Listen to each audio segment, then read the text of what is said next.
যদি এরকম কোনো সিচুয়েশন হয় যে আপনি কোনো একটা জায়গায় জব করতেছেন, চাকরি করতেছেন, কিন্তু ওইখানে কেউ একজন আপনার সাথে সমস্যা করতেছে, বাধা হয়ে দাঁড়াচ্ছে বা আপনার শত্রু হয়ে গেছে, আপনি তাকে তার চাকরিটা নষ্ট করতে চান বা তাকে চাকরিচ্যুত করে দিতে চান, তাহলে এই নকশার যে চালান আছে সেই চালানটা খুবই ইফেক্টিভ। এক কথায় আপনি তাকে চাকরিচ্যুত করে ফেলতে পারবেন।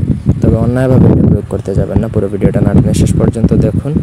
অবশ্যই আমার চ্যানেলটা সাবস্ক্রাইব করবেন, লাইক কমেন্ট শেয়ার করবেন।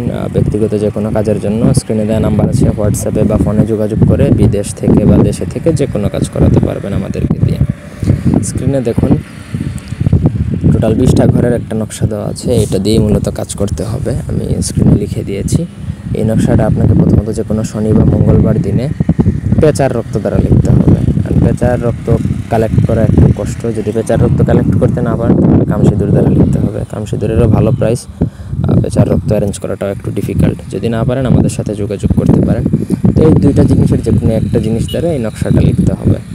নকশাটা লেখার পর নিচে আপনি যাকে চাকরিচ্যুত করবেন বা যার চাকরিটা নষ্ট করবেন তার নাম, সে ছেলে হলে পিতার নাম, মেয়ে হলে মাতার নাম লিখে নকশাটা লিখে কমপ্লিট করবেন।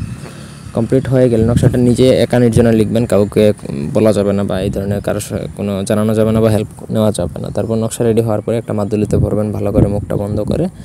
আপনি যার চাকরিচ্যুত করতে চান সে যেই প্রতিষ্ঠানে জব করে বা যেখানে চাকরি করে সেইখানে ভবনের আশেপাশে কোথাও পুঁতে দিলেন। সবথেকে বেটার হয় ভবনের মধ্যে রেখে দিতে পারলে।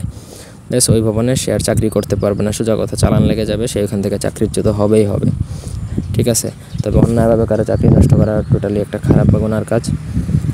সুতরাং বুঝে শুনে যদি আপনি একান্ত অপারগ হন কোনো ক্ষেত্রে, সেক্ষেত্রে আপনি এটা প্রয়োগ করতে পারেন। পুরো ভিডিওটা শেষ পর্যন্ত দেখলে আশা করি বুঝতে পারছেন। এই ছিল আজকের ভিডিও। ধন্যবাদ সবাইকে। আল্লাহ হাফেজ।